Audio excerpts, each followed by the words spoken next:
Hello नमस्कार and welcome to N का सार। जी हाँ, समरी हम लोग यहाँ पे पढ़ रहे हैं। नया चैप्टर शुरू किया है, नई क्लास का, क्लास नंबर 7 का। यह है चैप्टर नंबर 1। यानी आज से हम लोग क्लास 7 की हम लोग एन पढ़ेंगे। तो इसको रेगुलरली पढ़ने की अपनी एक आदत डाल लीजिए, क्योंकि केवल 10 मिनट में हम लोग ये एन को ख़त्म करेंगे ही करेंगे। साथ में दो तरीके से क्विज होगा अब आपका। एक क्विज होगा एग्ज़ाम के बेसिस पे और एक क्विज होगा एन का, है कि नहीं। डबल फायदा आपको यहाँ पे मिलेगा केवल 10 मिनट सुनने से। ठीक है, तो चलिए फटाफट शुरू करते हैं बिना देरी के। तो देखिए यहाँ पे आपके चैप्टर का नाम क्या है, 1000 वर्ष के दौरान परिवर्तन की पड़ताल। 1000 वर्ष, अगर मैं उन 1000 वर्षों की बात करूं तो ये आपके 1000 वर्ष हैं 700 से लेकर के 1700 तक के। तो मेरे ख्याल से ये डेट समझ में आ गई। आइए इसके बारे में थोड़ा और जानते हैं, पहले क्वेश्चंस देखते हैं। तो ये वो 3 क्वेश्चंस हैं जिनको आज हम लोग सॉल्व करेंगे। पहले 2 मिनट इसको ध्यान से पढ़ लीजिए कि इब्न बतूता यहाँ पे भारत में कब आया। दूसरा, अमीर खुसरो क्या थे और अमीर खुसरो किसके काल में आए थे। ठीक है, तो पहले पढ़ते हैं एनसीईआरटी और फिर हम लोग सॉल्व करते हैं इन क्वेश्चंस को साथ में। तो देखिए यहाँ पे अगर बात की जाए, मैंने आपसे बताया था सेंचुरी की बात की जा रही। तो कौन सी सेंचुरी थी आपकी, 700 से 1700 एडी की बात की जा रही। अब ध्यान से देखो तो इसी को क्या कहा जाता है, यही है मिडिवल इंडिया। तो इसको यहाँ पे अलग से नोट कर लो। ठीक है, अब देखो अगर कार्टोग्राफी की बात की जाए, एग्जाम में कई बार आया है। तो मैप से जुड़ी हुई जो भी पढ़ाई और प्रैक्टिस होती है उसको बनाने की, उसी को कार्टोग्राफी कहा जाता है। ठीक है, अब देखो न्यू एंड ओल्ड टर्मिनोलॉजी क्या मतलब हुआ इसका। आपने एक शब्द सुना हिंदुस्तान, ठीक है, हिंदुस्तान यानी भारत। तो हिंदुस्तान सबसे पहले यहाँ पे यूज किया गया मिनहाज ए सिराज के द्वारा। तो यहाँ पे ये नोटवर्दी पॉइंट है। ठीक है, यहीं से सवाल बनते हैं आप लोगों के लिए। और ये जो मिनहाज और सिराज, इन्होंने 13वीं सदी में इसको यहाँ पे हिंदुस्तान किसको बताया कि जो भी दिल्ली के सल्तनत के अंतर्गत था उसी को उन्होंने पॉलिटिकल सेंस में हिंदुस्तान बोल दिया। फिर आए बाबर। बाबर ने क्या किया, उसने तो साउथ इंडिया तक पूरा जीत के मान लिया। 1600 सेंचुरी में आया था, तब उसने उसको क्या कहा, हिंदुस्तान कहा। राइट, तो देखो दोनों लोगों ने अलग अलग तरीके से उपयोग किया हिंदुस्तान शब्द का, इसीलिए हमें कॉन्फ्लिक्ट मिलता है अपनी इतिहास यानी हिस्ट्री में। तो यही बताया गया आपका क्लास 7 की एनसीईआरटी में। अब देखिए फॉरेनर की बात की जाए, फॉरेनर शब्द का अगर इस्तेमाल बताया जाए तो अगर हम लोग किसको फॉरेनर मानते हैं, जो अलग कंट्री से आया। राइट, लेकिन ध्यान से देखो तो अगर कोई किसी और गांव से भी आता था ना पिछले समय में, यानी पुराने जमाने में, यानी 700 एडी में, तो उसको भी परदेसी या अजनबी कहा जाता था। देखो कितना डिफरेंस है। ठीक है, और यहीं से सवाल बनते भी हैं। अब देखो सोर्सेज ऑफ हिस्टोरियन, यानी कि एक जो हिस्टोरियन हमारे आते थे, यात्री आते थे, वो क्या क्या सोर्सेज के द्वारा जानते थे। एक है सिक्का, दूसरा है इंक्रिप्शंस, ठीक है, जिन पे वो लिखते थे स्टोन वगैरह पे। तीसरा है आर्किटेक्चर, जो बिल्डिंग्स वगैरह होती हैं। और चौथा है टेक्सचुअल रिकॉर्ड, यानी वेद वगैरह जो पत्तों पे लिखे होते, ताम्रलिप्ति कहते थे उसको। ठीक है, तो अब एक चीज़ और देखिए, वहाँ पे कोई प्रिंटिंग प्रेस तो थी नहीं, तो वो लोग क्या करते थे, मैन्यूस्क्रिप्ट को हाथ से ही तो लिखोगे भाई। जैसे आप क्या करते हो, आप अपने दोस्त का जो लेसन होमवर्क है वो उसी की कॉपीज देके छापते हो। ठीक है, कई बार उसकी हैंडराइटिंग समझ में भी तो नहीं आती है, तो क्या करोगे, वहाँ छोड़ दोगे। यही वो लोग करते थे, इसीलिए डिफरेंस आ जाता था ओरिजिनल मैन्यूस्क्रिप्ट से। इसीलिए कई चीज़ें हमारी जो वेदों में लिखी थी, जो किसी और आप हमारे उसमें लिखी हुई थी, किताबों में लिखी थी, वो सब क्या हो गई, गायब होती चली गई। एक चीज़ और ध्यान से देखिए, different kind of hand writing अलग अलग लैंग्वेज के लिए हुई थी। अब मान लो वो कॉपी कर रहा था फारसी से अरबी में, तो यहाँ पर भी क्या हो गया, लैंग्वेज का बैरियर आया नहीं आया। ठीक है, चलिए इसको आगे समझते हैं। अब देखो मैंने भाषा की आपके बैरियर की बात की थी। अब यहाँ पे देखो 2 भाषाएं, एक पर्शियन है और दूसरी अरेबिक है। ठीक, अब खुद ध्यान से देखो, दोनों भाषाएं अलग अलग हैं। हम लोग के लिए हो सकता है थोड़ा सेम लगे, लेकिन दोनों ही अलग हैं। एक भाषा आपकी क्या है, एक है शिकास्ते और दूसरी क्या है, नस्तलिक। ठीक है, इसकी वजह से क्या होता था कि मान लो एक को तो अरेबिक अरबी आती है और दूसरे को लेकिन पर्शियन उतनी अच्छी नहीं आती है, तो कई शब्द वो ऐसे होगा उनको छोड़ देगा। राइट, इसीलिए जब भी कॉपी की जाती थी तो कुछ ना कुछ डिफरेंस आता था। तो उम्मीद करता हूँ अब यहाँ पे ये चीज़ क्लियर हो गई होगी। आगे बढ़े, चलिए। तो यहाँ पर अगर बात की जाए लैक ऑफ ओरिजिनल स्क्रिप्ट, अभी हम लोगों ने इसकी बात की क्यों होता था, तो देखो यहाँ पे एक जियाउद्दीन बर्नी आए, इनका नाम तो याद ही कर लो, इतिहासकार के रूप में हिस्टोरियन थे आपके। कौन सी सदी में थे, 14वीं सेंचुरी में। इन्होंने एक ही किताब लिखी थी, लेकिन उसके 2 अलग अलग वर्जन लिखे थे। ठीक है, अब दोनों का ही जो एग्जिस्टेंस है वो बाद में जाके पता चला, जबकि 1960 में। ठीक है, तो यहाँ पे सवाल ये बन सकता है कि जो दूसरा वर्जन था उसका पता कौन से वर्ष में लगाया गया? ये एक डिफिकल्ट सवाल में आएगा, ठीक है। चलिए अब देखें कि इस एरा में यानी 700 से 1700 में टेक्नोलॉजी क्या थी।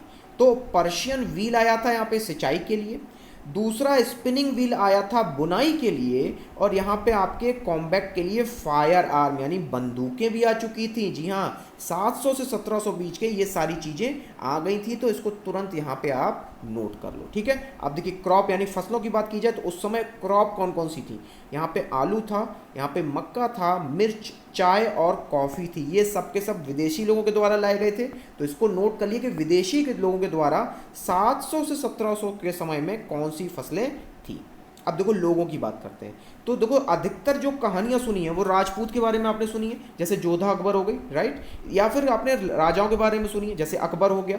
तो मराठा और जाट और यहाँ पे आपने जातीस के बारे में पढ़ा, तो यही जो विदेशी लोग आते थे वो इनके बारे में हिस्टोरियंस लिखा भी करते थे। अब देखो हुआ क्या, यही जो जातियाँ थीं ये आगे जाके गांव बनती हैं और इन्हीं जातियों में स्थापित हो जाते हैं ग्राम पंचायत। तो चाहो तो इसको नोट कर सकते हो कि एक विलेज की जो मूल भावना है वो कहाँ से शुरू हुई है? वो जातियों से शुरू हुई है। ऐसे पॉइंट सिर्फ आपको एनसीईआरटी में ही मिलेंगे। आगे बढ़ते हैं, रीजन और एम्पायर की बात करते हैं। आप रीजन और एम्पायर को देखो तो यहाँ पे संस्कृत प्रशस्ति में एक व्यक्ति है, क्या नाम है इनका? घियासुद्दीन बलबन। ये दिल्ली के सुल्तान थे 1266 से। तो अब इनके बारे में पूछा जा सकता है किस शासक का नाम प्रशस्ति में लिया गया? तो घियासुद्दीन बलबन, ठीक है, इसको इस प्रकार से नोट कर लो। और इनका जो एम्पायर था प्रशस्ति में क्या बताया गया है? बंगाल से लेकर के अफगानिस्तान तक। ध्यान से नोट करना, कहाँ से शुरू है? बंगाल से शुरू है, इसका आगे आपके यूज आएगा, ठीक है। और ये आपका कहाँ तक था? साउथ इंडिया यानी द्रविड़ तक का। और वहीं अगर बात कर ली जाए मोहम्मद तुगलक की, ये भी तो दिल्ली के सुल्तान थे, तो इनका आपका जो क्षेत्र था ये किसके अकॉर्डिंग बताया गया है? ये बताया गया है मसलिक अल अबसर उमारी के द्वारा। तो ये मसिल अल अबसक जो है ये आपके कौन थे? इजिप्शियन ट्रैवलर थे, जो कि किसके समय में माने जाएंगे? मोहम्मद तुगलक के समय में, ठीक है। और वहीं आमिर खुसरो, अब देखो आमिर खुसरो ने कैसे एक रीजन, एक एम्पायर को बताया है, उसने भाषाओं के आधार पे बताया था। तो ये बहुत ही नोटवर्दी पॉइंट है, इसको अलग से आप नोट कर सकते हैं, ठीक है। क्या क्या बताया देखो कि एक तो सिंधी भाषा थी, लाहौरी लाहौर में बोली जाती थी, कश्मीरी थी, इसके अलावा द्वार समुद्री थी, द्वार समुद्री कर्नाटक में बोली जाती है, तेलंगानी तो आपको पता ही है आंध्रा में, वहीं गुजरी, गुजरी की वजह से इसका नाम भी क्या पड़ गया था? गुजरात, और मबारी आपकी तमिलनाडु में बोली जाती थी, और गौरी कहाँ बोली जाती थी? बंगाल में। चाहिए तो इसको नोट कर लीजिएगा, क्योंकि यहाँ पे भाषा और उस समय पे कौन से क्षेत्र में बोली जाती थी ये अभी आपने जाना, ठीक है। और संस्कृत जो है आपकी ये सबसे पुरानी ओल्ड लैंग्वेज है जो उस समय पे केवल ब्राह्मण के द्वारा बोली जाती थी, ठीक है। चाहिए तो इसको नोट कर लीजिएगा। अब ये पेज क्लियर हो गया होगा आपके लिए। आगे बढ़ते हैं, तो देखिए इस यहाँ पे आपको जो ये मैप दिखाया गया है, इस मैप में आपको दिल्ली के सुल्तान कौन? मोहम्मद तुगलक, और उनके बारे में बताया किसने था? अभी हम लोगों ने देखा मसलिक अल अवसार उमारी के द्वारा। ये जो पूरा क्षेत्र है आपका, यानी यहाँ से लेकर के लास्ट तक, ठीक है, ये इनका पूरा क्षेत्र था किसका? मोहम्मद बिन तुगलक का। तो यानी कश्मीर से लेकर के कह सकते हैं हम लोग तमिलनाडु तक, ठीक है। और वहीं देखो तो अफगानिस्तान से लेकर के, ध्यान से देखना, तो ये आपका केवल पश्चिम बंगाल तक है। ये है पश्चिम बंगाल और यहाँ पे है आपका अफगानिस्तान। तो इतने ही क्षेत्र में था आपका मोहम्मद बिन तुगलक का एम्पायर। तो उम्मीद करता हूँ यहाँ तक समझ में आ गया होगा। अब चित्र क्लियर हो गया आपको। चलिए आगे बढ़ते हैं। तो अब डायनेस्टीज़ के बारे में बताया गया कि 700 से 1700 में कौन कौन सी डायनेस्टीज़ ने पूरे भारत पे राज किया, यानी पैन रीजनल एम्पायर थे। तो चोला थे, खिलजीज थे, तुगलक और मुगल थे। चाहिए तो इसको नोट कर लीजिएगा, ठीक है। चलिए आगे बढ़ते हैं। अब धर्म की बात करते हैं। तो धर्म की बात की जाए तो उस समय हिंदुइज्म बढ़ रहा था और भक्ति का जो विचार था वो शुरू हो गया था, जैसे तुलसीदास और कबीरदास। और वहीं जो मर्चेंट्स और माइग्रेंट्स है वो क्या लेके आए थे? होली कुरान को लेके आए थे। कौन सी सदी में? 7वीं सदी में। और वहीं जो इस्लाम है वो कौन से भागों में बट गया? सिया और सुन्नी में। और इसी इस्लाम के दो स्कूल कहे जाते हैं, हनाफी और सफ़ी, ठीक है। और वहीं जो अगर बात की जाए, ये दोनों जो स्कूल हैं ये केवल कहाँ पे बिलोंग करते हैं? भारत में ही बिलोंग करते हैं। चाहिए तो इसको नोट कर लीजिएगा, ठीक है। अब हिस्टोरिकल पीरियड की अगर बात की जाए तो ब्रिटिशर्स ने भारत का जो इतिहास है उसे हिंदू, मुस्लिम और ब्रिटिशर्स में बांट रखा है। यानी पहले हिंदू रहते थे, फिर मुस्लिम्स आ गए और फिर कौन आ गए? ब्रिटिश। इस तरीके से उन्होंने डिवाइड कर दिया। तो इसको कहते हैं रिलीजन के आधार पे हिस्टोरिकल पीरियड को डिवाइड किया गया। अब ये पेज क्लियर हो गया आपके लिए। आगे बढ़ते हैं। अब देखिए, अब टाइम है आपके क्विज के लिए। तो सिंपल सा एक नियम है, पहले वीडियो को पॉज करके खुद से ट्राई करो, क्योंकि अभी तक आपने पूरा चैप्टर पढ़ लिया है, ठीक है। तो चलिए इसको अब से हम लोग साथ में सॉल्व करते हैं। तो देखिए यहाँ पर अगर बात की जाए पहले ऑप्शन की, we do not find encryption, यानी 700 साल के बाद हमें कोई भी इंक्रिप्शन नहीं मिलता है, तो ये फॉल्स स्टेटमेंट हो गया, ठीक है। सेकंड देखते हैं, मराठाज जो है पॉलिटिकल इंपॉर्टेंस, यानी उनका यहाँ पे उदय हो चुका था। तो इंपॉर्टेंट अगर आप रूलर्स याद करो तो उसमें मराठास भी थे, ठीक है। तो यहाँ पे ये क्या हो जाएगा, ट्रू हो जाएगा। नेक्स्ट है फॉरेस्ट ड्वेलर, जो जंगलों में रहते थे, वो जो है आपके जहाँ पे निकाल दिए गए लैंड से, और उन्हें क्या करना पड़ा, उन्हें यहाँ पर खेती करनी पड़ी। तो ये उस समय के हिसाब से अगर देखा जाए तो ट्रू माना जाएगा। इसी तरह घियासुद्दीन बलबन के बारे में अगर देखो तो असम, मणिपुर और कश्मीर में क्या उसका राज था, दिल्ली सुल्तनत का। अभी हम लोगों ने देखा था, ठीक है, मोहम्मद बिन तुगलक का। तो उसके हिसाब से ये क्या हो जाएगा, फॉल्स हो जाएगा, ठीक है। चलिए अब फटाफट फिल इन द ब्लैंक्स भी देख लेते हैं। आर्काइव्स कौन सी जगह है, वहां पे क्या रखा जाता है, तो यहां पर आपके लिए राइट आंसर क्या हो जाएगा, मैन्युस्क्रिप्ट, ठीक है। और वहीं अगर देखा जाए नेक्स्ट यानी सेकंड का बी, तो कौन है जो 14 सेंचुरी का क्रॉनिकलर था, मैंने कहा था इसको याद भी कर लेना।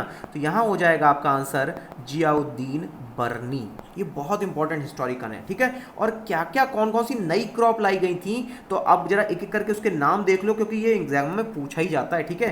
पोटैटो हो गया, कॉर्न हो गया, चिली हो गया, टी और कॉफ़ी। तो ये जितनी भी क्रॉप्स हैं ये कब लाई गई थी आपकी, ये उसी यानी 700 से 1700 पीरियड के दौरान। तो चलिए आप वो क्वेश्चन करते हैं जो एसएससी में आए थे। अब देखिए, अब ट्रैवलर्स की बात हो रही थी, तो यहाँ पे अगर बात कर ली जाए पहले क्वेश्चन की, इब्न बतूता किसके कार्यकाल में आया था, तो यहाँ पे राइट आंसर हो जाएगा मोहम्मद बिन तुगलक। और इसी तरह अमीर खुसरो किसके काल में थे, केवल एक के अलावा, ठीक है। तो यहाँ पे आपके लिए राइट आंसर क्या हो जाएगा, इल्तुतमिश, ठीक है। और वहीं अगर देख लिया जाए ना लास्ट क्वेश्चन, तो अमीर खुसरो म्यूजिशियन थे और क्या थे, तो ऑल ऑफ द अबव थे, यानी सूफी सेंट भी थे, पर्शियन हिंदी राइटर भी थे और इतिहासकार भी थे। तो चलिए आज हम लोगों ने साथ में 3 सवाल भी किए यहाँ पर, जो एग्जाम के हिसाब से बहुत इंपॉर्टेंट थे। नेक्स्ट टाइम पे आएंगे तो यही 7th क्लास की जो हिस्ट्री है उसको आगे बढ़ाएंगे। तब तक के लिए लाइक करें, शेयर करें, सब्सक्राइब करें। Thank you very much.